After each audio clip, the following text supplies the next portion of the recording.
Hello guys, welcome to my channel McMan travel walks.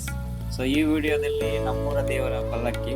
So ನಮ್ಮೂರಲ್ಲಿ ದೇವರ ಮೆರವಣಿಗೆ ಮಾಡ್ತೀವಿ. ಸೊ ಇದು 2 ದಿನ ಮಾಡ್ತೀವಿ. ಭಾಳ ಅದ್ದೂರಿಯಾಗಿರುತ್ತೆ ಮತ್ತು ಊರಿನ ಜನ ಎಲ್ಲ ಸೇರಿ ಭಾಳ ಸಂತೋಷದಿಂದ ಭಕ್ತಿಯಿಂದ ಮಾಡ್ತಾರೆ. ಸೊ ಈ ಉತ್ಸವ ರಾತ್ರಿ ಬಹಳ ಕಲರ್ಫುಲ್ ಲೈಟಿಂಗ್ಸು ಮತ್ತು ಮೆರವಣಿಗೆಯೊಂದಿಗೆ ಬಹಳ ವಿಜೃಂಭಣೆಯಿಂದ ಮಾಡ್ತೀವಿ. ಪಲ್ಲಕ್ಕಿ ಉತ್ಸವ ಅಂದರೆ ದೇವರ ಮೂರ್ತಿಯನ್ನು ಅಲಂಕರಿಸಿದ ಮೇಲೆ ಪಲ್ಲಕ್ಕಿಯಲ್ಲಿ ಕೂರಿಸಿ ಭಕ್ತರೆಲ್ಲರೂ ಸೇರಿ ಅವರ ಹೆಗಲ ಮೇಲೆ ಹೊತ್ತು ಸೊ ಈ ದೇವಾಲಯದ ಸುತ್ತಲೂ ಒಂದು ಸುತ್ತ ಹಾಕ್ತೀವಿ ಫಸ್ಟು. ಅದಾದಮೇಲೆ ನಮ್ಮ ಊರಿನ ಬೀದಿಯಲ್ಲಿ ಈ ದೇವರನ್ನು ತಿರುಗಿಸಿ ಸೊ ಮನೆಯಿಂದ ಸೊ ದೇವರಿಗೆ ಪೂಜೆ ಮಾಡಿಸ್ತಾರೆ. ಸೊ ಇದೊಂದು ಪವಿತ್ರವಾದ ಒಂದು ಸಂಪ್ರದಾಯ. ಇದು ನಮ್ಮೂರಲ್ಲಿ ಬಹಳ ನೂರಾರು ವರ್ಷಗಳಿಂದ ಮಾಡ್ತಾ ಬಂದಿದ್ದಾರೆ. ಸೊ ಇಲ್ಲಿ ದೇವರನ್ನು ಜನರು ಅವರ ಮನೆ ಮುಂದೆ ನೋಡ್ಬೋದು ಹಾಗೂ ದೇವರ ಒಂದು ಆಶೀರ್ವಾದ ಪಡೆಯಬಹುದು. ಪ್ರತಿ ವರ್ಷ ಮಾಡುವ ಒಂದು ದೈವಿಕ ಆಚರಣೆ. ಮೊದಲನೇ ದಿನ ಶ್ರೀರಾಮ್ ದೇವರ ವಿಗ್ರಹ ಮೆರವಣಿಗೆ ಮಾಡ್ತೀವಿ. 2ನೇ ದಿನ ನಮ್ಮ ಊರ ಮೋಸ್ಟ್ ಪವರ್ಫುಲ್ ಗಾಡೆಸ್ ಅಂತ ಹೇಳ್ತೀವಿ, ಮಶಮ್ಮ ದೇವಿ ಅಂತ. ಸೊ ಅವರನ್ನಿಟ್ಟು ಮೆರವಣಿಗೆ ಮಾಡ್ತೀವಿ. ಸೊ 2 ದಿನ ಊರಲ್ಲಿ ಆಲ್ಮೋಸ್ಟ್ ರಾತ್ರಿ ಯಾರೂ ನಿದ್ದೆ ಮಾಡೋದಿಲ್ಲ. ಬಹಳ ವಿಜೃಂಭಣೆಯಿಂದ ಬಹಳ ಭಕ್ತಿಯಿಂದ ಸೊ ಎಲ್ಲರೂ ಪಾಲ್ಗೊಳ್ತಾರೆ. ಬಹಳ ಚೆನ್ನಾಗಿರುತ್ತೆ. ನಾವು ಚಿಕ್ಕವರಿದ್ದಾಗಿಂದ ನೋಡ್ತಾ ಬಂದಿದ್ದೀವಿ. ಪ್ರತಿ ವರ್ಷ ಬಹಳ ಚೆನ್ನಾಗಿ ಮಾಡ್ತಾರೆ.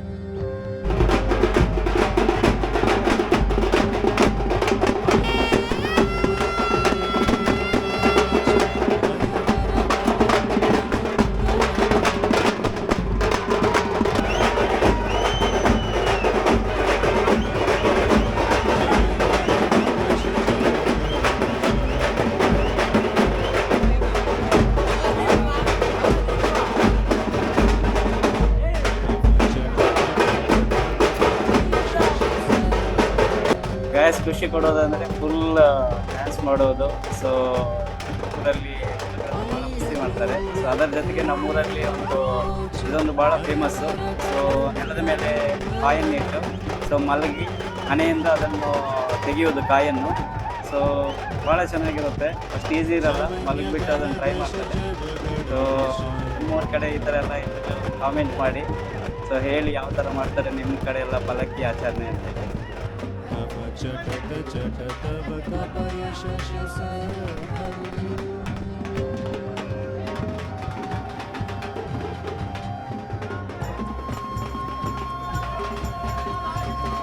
ಸೊ ಇವಾಗ ದೇವರನ್ನು ಹೆಗಲ ಮೇಲೆ ಹೊತ್ತು ದೇವಸ್ಥಾನದ ಸುತ್ತಲೂ ಒಂದು ಸುತ್ತ ಹಾಕುವ ಒಂದು ಸನ್ನಿವೇಶ. ಸೊ ಈ ಸನ್ನಿವೇಶ ಬಹಳ ಚೆನ್ನಾಗಿರುತ್ತೆ. ಸೊ ಪ್ರತಿಯೊಬ್ಬರೂ ಈ ಸನ್ನಿವೇಶದ ಒಂದು ಭಾಗ ಬೇಕಂತ ಹೇಳಿ ಇಷ್ಟಪಡ್ತಾರೆ. ಯಾಕಂದರೆ ಫಸ್ಟು ದೇವರನ್ನು ಎತ್ತಿ ಹೆಗಲ ಮೇಲೆ ಹೊತ್ತು ಸುತ್ತಲೂ ಒಂದು ಸುತ್ತ ಹಾಕುವಾಗ ಸೊ ಅವರಿಗೆ ಏನೋ ಒಂದು ಭಕ್ತಿ, ಸೊ ದೇವರವರಿಗೆ ಒಳ್ಳೆಯದ ಮಾಡ್ತಾನೆ ಅನ್ನೋ ಒಂದು ಭಾವನೆ ಹಾಗೂ ಸಂಪೂರ್ಣವಾಗಿ ಅವರು ದೇವರಲ್ಲಿ ಮಗ್ನನಾಗ್ತಾರೆ. ಸೊ ಇದೊಂದು ಅನುಭವ ನನಗೆ ಕೂಡ ಆಗಿದೆ. ಬಹಳ ಭಕ್ತಿಯಿಂದ ಮಾಡ್ತಾರೆ ಇದನ್ನು. ಬಹಳ ಚೆನ್ನಾಗಿರುತ್ತೆ.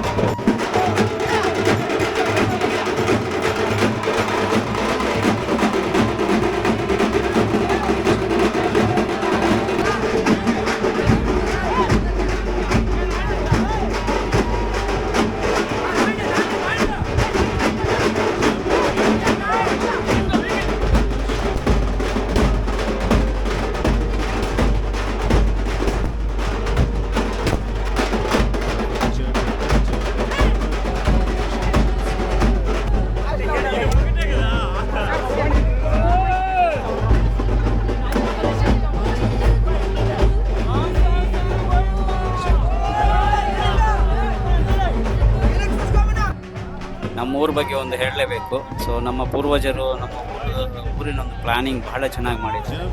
ಸೊ ನಮ್ಮೂರು ಥರ ಮ್ಯಾಚ್ ಬಾಕ್ಸ್ ಇದ್ದಂಗೆ ಒಂದು ಸ್ಕ್ವೇರ್ ರೆಕ್ಟ್ಯಾಂಗ್ಯುಲರ್ ಥರ ಮಧ್ಯದಲ್ಲಿ ರೋಡ್ಗಳು ಅಷ್ಟೇ. ಪೂರ್ವ ಪಶ್ಚಿಮ ಮತ್ತು ಉತ್ತರ ದಕ್ಷಿಣ ಫುಲ್ ಸ್ಟ್ರೈಟ್ ರೋಡ್ಸ್ ಇದೆ. ಸೊ ಅಷ್ಟು ಚೆನ್ನಾಗಿದ್ರೂ ಕೂಡ ಪಲ್ಲಕ್ಕಿಯನ್ನು ತಗೊಂಡು ಹೋಗುವಾಗ ನಮ್ಮ ಎಲೆಕ್ಟ್ರಿಕ್ ತಂತಿಗಳು ಮತ್ತು ಕೆಲವು ಕೇಬಲ್ಸು ಎಲ್ಲ ಅಡ್ಡಿ ಬರ್ತಾ ಇರುತ್ತೆ. ಅದು ಸ್ವಲ್ಪ ರಿಸ್ಕು ನಮ್ಮೂರಲ್ಲಿ. ಸೊ ಅದು ಬಿಟ್ಟು ನಮ್ಮದು ಯೂತ್ ಅಂತೂ full energetic, full cooperative. So ಸಖತ್ತಾಗಿರುತ್ತೆ. ಸೊ ಈ ವರ್ಷ ನೋಡ್ಬೋದು ನೈಟ್ ಎಲ್ಲ ಹಿಂಗೆ ಇರುತ್ತೆ, ಫುಲ್ ಜೋಶಲ್ಲಿರ್ತಾರೆ ಹುಡುಗರು.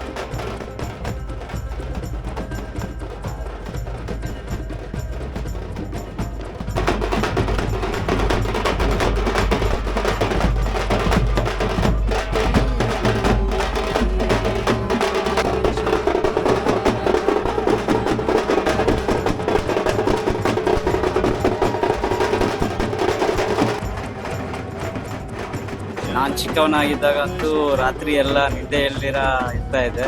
ಸೊ ಫುಲ್ಲು ಅಂದರೆ ನಮಗೆ ಖುಷಿ ಆಗೋದಂದರೆ ಪ್ರಸಾದ ಕಲೆಕ್ಟ್ ಮಾಡೋದು. ಸೊ ಪ್ರತಿಯೊಂದು ಮನೆಗೆ ಒಂದೊಂದು ವಿಶೇಷ ಪ್ರಸಾದಗಳಿರುತ್ತೆ. ಸೊ ಪ್ರತಿಯೊಂದು ಮನೆಯವರು ಬಂದು ಪೂಜೆ ಮಾಡಿಸಿ ಅವ್ರ ಮನೆಯನ್ನು ಒಂದು ಪ್ರಸಾದ ತಂದಿರ್ತಾರೆ. ಸೊ ಅದನ್ನು ಎಲ್ಲರಿಗೂ ಹಂಚ್ತಾರೆ. ಸೊ ಹಂಚೋದನ್ನೆಲ್ಲ ಕಲೆಕ್ಟ್ ಮಾಡಿ ಮಾರ್ನಿಂಗು ಫುಲ್ ಹುಡುಗರೆಲ್ಲ ಸೇರಿ ಫುಲ್ಲು ತಿನ್ನೋದು ಎಲ್ಲ. ಆಲ್ಮೋಸ್ಟ್ ಸ್ವೀಟು ಬೂಂದಿ ಇಂಥದ್ದೆಲ್ಲ ಪ್ರಸಾದ ಇರುತ್ತೆ. ಸೊ ಸಖತ್ ಖುಷಿ ಆಗ್ತಿತ್ತು ಚಿಕ್ಕವರಿದ್ದಾಗ. ಸೊ ನಾವು ನಿದ್ದೆ ಮಾಡಿಬಿಟ್ರೆ ನಮ್ಮ ಅಜ್ಜಿಯವರು ಇಲ್ಲ ನಮ್ಮ ತಾಯಿ ಇವರೆಲ್ಲ ಕಲೆಕ್ಟ್ ಮಾಡಿ ನನಗೆ ಮಾರ್ನಿಂಗ್ ಪ್ರಸಾದ ನನಗೆ ತೆಗೆದಿಡ್ತಾ ಇದ್ರು. ಸೊ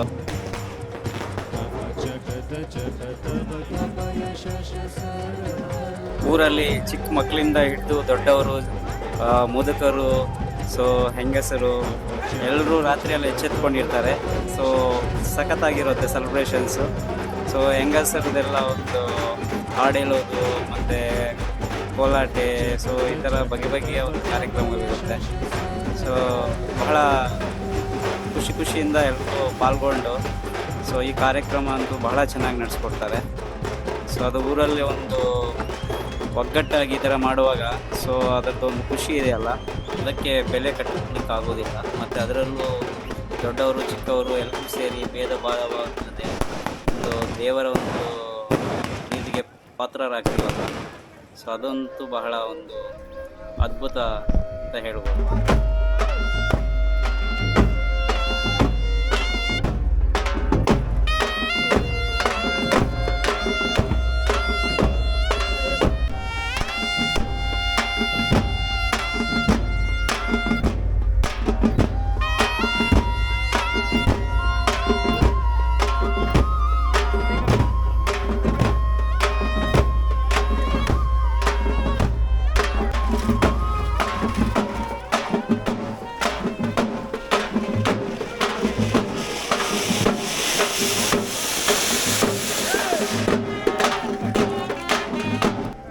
ಕೈಯಲ್ಲಿ ನೋಡುವ ದೀಪ ಇದೆಯಲ್ಲ, ಅದೊಂದು ಪವಿತ್ರವಾದ ದೀಪ.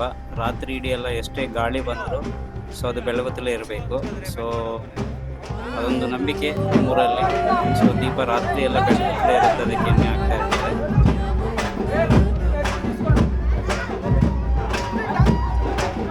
ನಮ್ಮ ಈ ವೇಷಧಾರಿಗಳನ್ನು ಸಲ್ಯೂಟ್ ಹೊಡಿಬೇಕು. ಯಾಕಂದರೆ ಒಂದು ವಿಧವಾದ ವೇಷಗಳನ್ನು ಹಾಕೊಂಡು ರಾತ್ರಿ ಎಲ್ಲ ಸೊ ಎಲ್ಲರಿಗೂ ಒಳ್ಳೆಯ ಒಂದು ಮನೋರಂಜನೆ ನೀಡುತ್ತಾರೆ. ಅದರಲ್ಲೂ ಮಕ್ಕಳಿಗಂತೂ ಈ ವೇಷಗಳನ್ನು ನೋಡುವಾಗ ಬಹಳ ಖುಷಿ ಆಗುತ್ತೆ. ಸೊ ಇವರಿಗೆ ಪಾಪ ರಾತ್ರಿ ಆಲ್ಮೋಸ್ಟ್ ನಿದ್ದೆನೇ ಇರೋದಿಲ್ಲ. ಈ ರಾತ್ರಿ ಇದೇ ಥರ ಫುಲ್ಲು ಮನೋರಂಜನೆ ಮಾಡ್ತಾ ಇರ್ತಾರೆ. ಅದರಲ್ಲೂ ನಮ್ಮೂರಲ್ಲಿ ಲೇಡೀಸ್ಗಂತೂ ಸೆಲ್ಯೂಟ್ ಹೊಡಿಬೇಕು. ಸೊ ನೋಡ್ಬೋದು, ಸೊ ಲೇಡೀಸ್ ಯಾವುದಕ್ಕೂ ಕಮ್ಮಿ ಇಲ್ಲ. ಸೊ ಡ್ಯಾನ್ಸ್ ಆಡೋದರಲ್ಲಿ, ಸೊ ಡೋಲ್ ಬಾರಿಸೋದ್ರಲ್ಲಿ, ಡ್ರಮ್ಸ್ ಬಾರಿಸೋದ್ರಲ್ಲಿ ಎಲ್ಲ ಕಡೆ ಇರ್ತಾರೆ. ನೋಡ್ಬೋದು ನೀವು, ಫುಲ್ ಖುಷಿಯಿಂದ ರಾತ್ರಿ ಎಲ್ಲ ಎಂಜಾಯ್ ಮಾಡ್ತಾರೆ.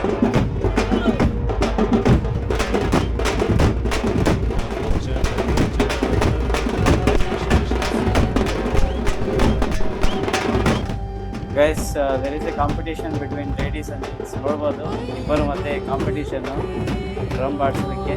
ಸೊ ಇಬ್ಬರು ಈಕ್ವಲ್ ಆಗಿದ್ದಾರೆ, ಯಾರೇನು ಕಮ್ಮಿ ಇಲ್ಲ.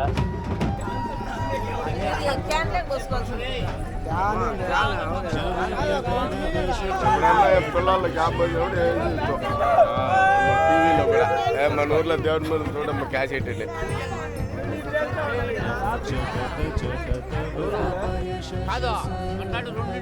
ಗೈಸ್, ಎರಡನೇ ದಿನ ಬೆಳಗಿನ ಜಾವ. ಸೊ ಸುಮಾರು 6 ಗಂಟೆ ಸಮಯ. ಊರೆಲ್ಲ ತಿರುಗಾಡಿ ಊರೆಲ್ಲ ದೇವರ ಮೆರವಣಿಗೆ ಆದಮೇಲೆ ಸೊ ಮುಖ್ಯ ಬೀದಿ ಊರಿನ ಮುಂದೆ, ಸೊ ಅಲ್ಲಿ ಅಶ್ವತ್ಥ ಕಟ್ಟೆ ಇದೆ. ಸೊ ಅದನ್ನು ಮುಖ್ಯ ದ್ವಾರ.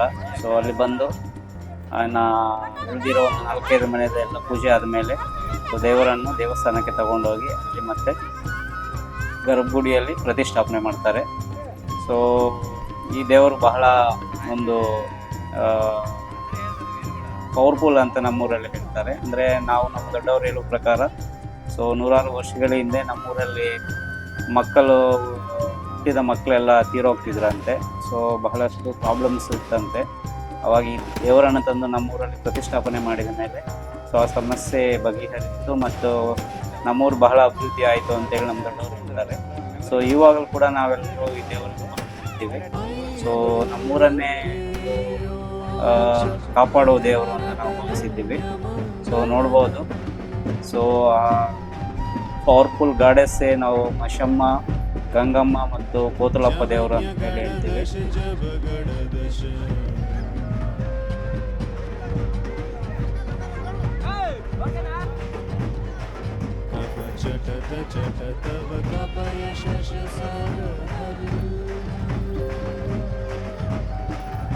ನಮ್ಮೂರಿನ ಬಗ್ಗೆ ಸ್ವಲ್ಪ ಹೇಳಲೇಬೇಕು. ಸೊ ನಮ್ಮದೊಂದು ಪುಟ್ಟ ಗ್ರಾಮ, ಕುಗ್ರಾಮ ಅಂತ ಹೇಳ್ಬೋದು.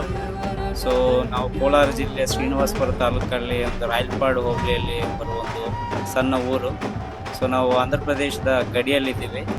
ಸೊ ನಮ್ಮೂರು ಬಿಟ್ಟರೆ ಆ ಕಡೆ ಹೋದರೆ ಆಂಧ್ರ ಪ್ರದೇಶ ಸ್ಟಾರ್ಟ್ ಆಗುತ್ತೆ. ಸೊ ಹಾಗಾಗಿ ನಮ್ಮೂರು ಮತ್ತು ನಮ್ಮ ಶ್ರೀನಿವಾಸಪುರ ತಾಲೂಕು ಆಂಧ್ರದ ಒಂದು ಗಡಿ ಭಾಗ ಆಗಿರೋದ್ರಿಂದ ಸೊ ಸಾಮಾನ್ಯವಾಗಿ ಈ ಕಡೆ ಜನ ತೆಲುಗು ಮಾತಾಡೋದನ್ನು ನಾವು ನೋಡ್ಬೋದು.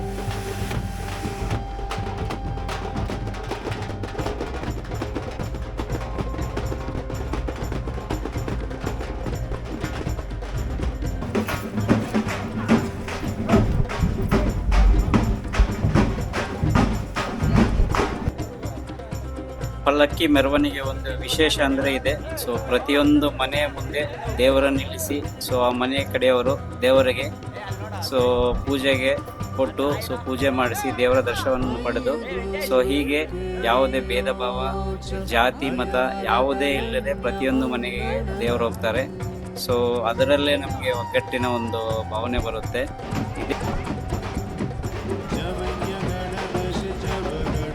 ಪ್ರತಿಯೊಂದು ಊರು, ಪ್ರತಿಯೊಂದು ಹಳ್ಳಿಯಲ್ಲಿದ್ದಂಗೆ ನಮ್ಮೂರಲ್ಲೂ ಕೂಡ ಒಂದು ಅಶ್ವತ್ಥ ಕಟ್ಟೆ ಅಂತಿದೆ, ನೋಡ್ಬೋದು. People tree. ಸೊ ಅಶ್ವತ್ಥ ಕಟ್ಟೆ ಮೇಲೆ ನಿಮಗೆ ನಾರ್ಮಲ್ ಆಗಿ ಅಶ್ವತ್ಥ ಮರ ಮತ್ತು ಬೇವಿನ ಮರ ಕಾಣಿಸುತ್ತೆ, ಇಲ್ಲಿಂದ ನೋಡ್ಬೋದು. ಸೊ ಅಲ್ಲಿ ದೊಡ್ಡವರೆಲ್ಲ ಬಂದು ಸೊ ಕುಳಿತು ವಿಶ್ರಾಂತಿ ಪಡೆದು ಹೋಗ್ಬೋದು. ಪ್ಲಸ್ ಒಂದು ನಾಗದೇವರ ಒಂದು ಶಿಲೆಯನ್ನು ಕೂಡ ಅಲ್ಲಿ ಸ್ಥಾಪನೆ ಮಾಡಿದ್ದಾರೆ.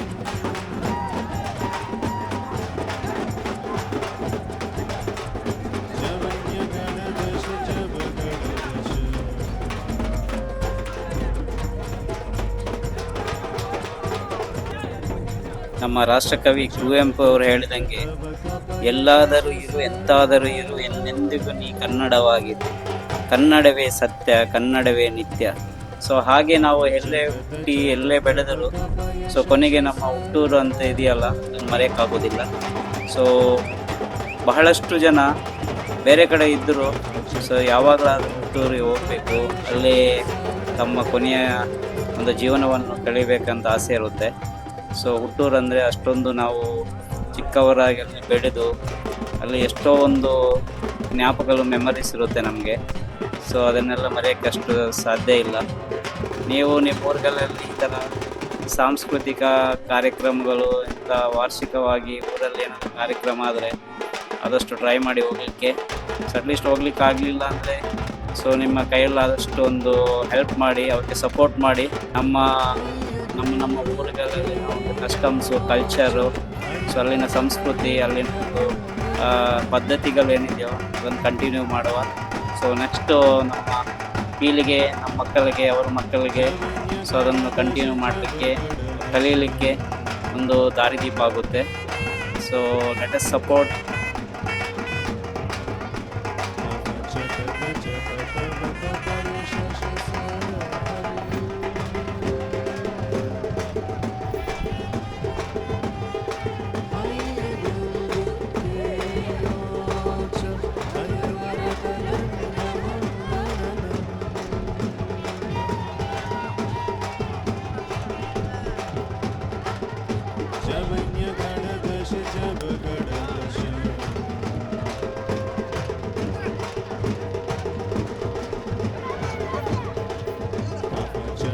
ಸೊ ಗೈಸ್, ನಮ್ಮ ದೇವರ ಮೆರವಣಿಗೆ ಕೊನೆಯ ಘಟ್ಟ ಬಂತು. ಸೊ ಊರಲ್ಲಿ ದೇವರ ಮೆರವಣಿಗೆ ಮುಗಿಯಿತು. ಇವಾಗ ದೇವರನ್ನು ದೇವಸ್ಥಾನಕ್ಕೆ ಮೆರವಣಿಗೆ ತಗೊಂಡೋಗಿ ಅಲ್ಲಿ ದೇವರ ಪ್ರತಿಷ್ಠಾಪನೆ ಮಾಡೋದು.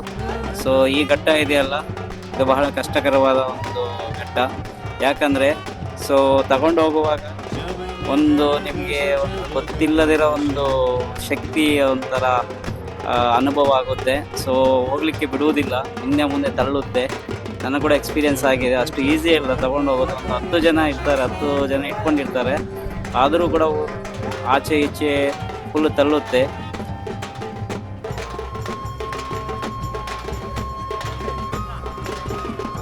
ಸೊ ನಮ್ಮೂರಲ್ಲಿ ಪೂಜಾರಿ ಇದ್ದಾರೆ. ಸೊ ನಮ್ಮ ಈ ದೇವರಿಗೆ ಪೂಜೆ ಮಾಡೋರು. ಸೊ ಅವರಿಗೆ ವಯಸ್ಸಾಗಿದೆ.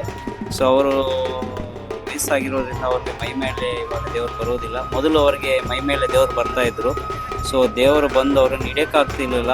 ಓಡಿ ಹೋಗಿ ನಮ್ಮೂರ ಹತ್ರ ಬಾವಿ ಇದೆ, ಆ ಬಾವಿಯಲ್ಲಿ ಧುಮುಕು ಬಿಟ್ಟು ಸ್ನಾನ ಮಾಡಿ ಬಂದು ಮತ್ತು ಭಕ್ತರ ಒಂದು ಏನೇನು ಕೋರಿಕೆಗಳಿದೆಯಲ್ಲ, ಸೊ ಕೋರಿಕೆಗಳನ್ನು ಕೇಳಿ ಅವರಿಗೆ ಸೊಲ್ಯೂಷನ್ ಕೊಡ್ತಾಯಿದ್ರು. ಸೊ ಅಷ್ಟೊಂದು ಫೇಮಸ್ ಇದ್ದರು. ಸೊ ಅವರಿಗೆ ಪಾಪ ಇವಾಗ ವಯಸ್ಸಾಗಿರೋದ್ರಿಂದ ಅವರ ಮೈ ತಡ್ಕೊಳಕ್ಕಾಗಲ್ಲ. ಸೊ ಶಕ್ತಿ ತಾಕಿದಾಗ. ಸೊ ಹಾಗಾಗಿ ಆ ದೇವರು ಇವಾಗ ಮೈ ಮೇಲೆ ಬರೋದಿಲ್ಲ. ಬಟ್ ನಾವು ನೋಡಿದ್ದೀವಿ ಎಷ್ಟೊಂದು ಭಯಂಕರವಾಗಿರ್ತದೆ ಅಂದರೆ ಅವ್ರ ಮೈ ಮೇಲೆ ಬಂದಾಗ. ಸೊ ಒಂದು ಕತ್ತಿಯನ್ನು ತಗೊಂಡು ನಿಂಬೆಯನ್ನು ಕೈಯಲ್ಲಿ ಕಟ್ ಮಾಡಿ ಹಿಂಗೆ ಬಾಯಲ್ಲಿ ಹಾಕ್ಕೊಂಡು ನೋಡೋಕ್ಕೆ ಆಗಲ್ಲ, ಅಷ್ಟೊಂದು ಪವರ್ಫುಲ್ ದೇವರು ಅಂದರೆ ಇವರು. ಸೊ ಫೈನಲಿ ದೇವಸ್ಥಾನದ ಹತ್ರ ಬಂದಿದ್ದೀವಿ. ಸೊ ಇಲ್ಲಿ ಇಳಿಸಿ ಫೈನಲ್ ಪೂಜೆ ಮಾಡಿ ಮತ್ತು ದೇವಸ್ಥಾನದಲ್ಲಿ ದೇವರನ್ನು ಪ್ರತಿಷ್ಠಾಪನೆ ಮಾಡ್ತಾರೆ. ದ ಮೋಸ್ಟ್ ಪವರ್ಫುಲ್ ಗಾಡೆಸ್ ಅಂತ ಹೇಳ್ಬೋದು ನಮ್ಮೂರಲ್ಲಿ. ಮೊದಲಿಂದ ನಮ್ಮೂರಿನೊಂದು ಸಂಪ್ರದಾಯ. ಸೊ ಪೂಜಾರಿ ಮೊದಲಿಂದ ಯಾರು ಪೂಜೆ ಮಾಡ್ತಿದ್ರು ಅವ್ರ ಮನೆಯವರೇ ಅವ್ರ ಮಕ್ಕಳು ಇವಾಗ ಪೂಜೆ ಮಾಡ್ತಾರೆ. ಅವ್ರ ಅಪ್ಪಗೆ ವಯಸ್ಸಾಗಿದೆ.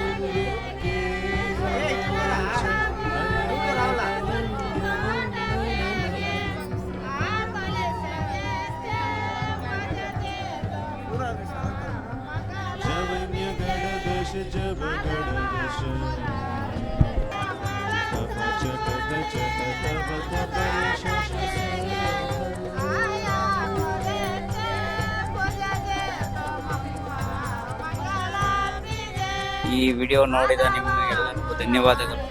ಸೊ ಈ ದೇವರು ನಿಮಗೆ ಆಶೀರ್ವಾದ ಕೊಡಲಿ, ನಿಮಗೆ ಆಯುಸ್ಸು ಆರೋಗ್ಯ ಎಲ್ಲ ಕೊಡಲಿ ಅಂತ ನಾನು ದೇವರಲ್ಲಿ ಪ್ರಾರ್ಥನೆ ಮಾಡುತ್ತೇನೆ.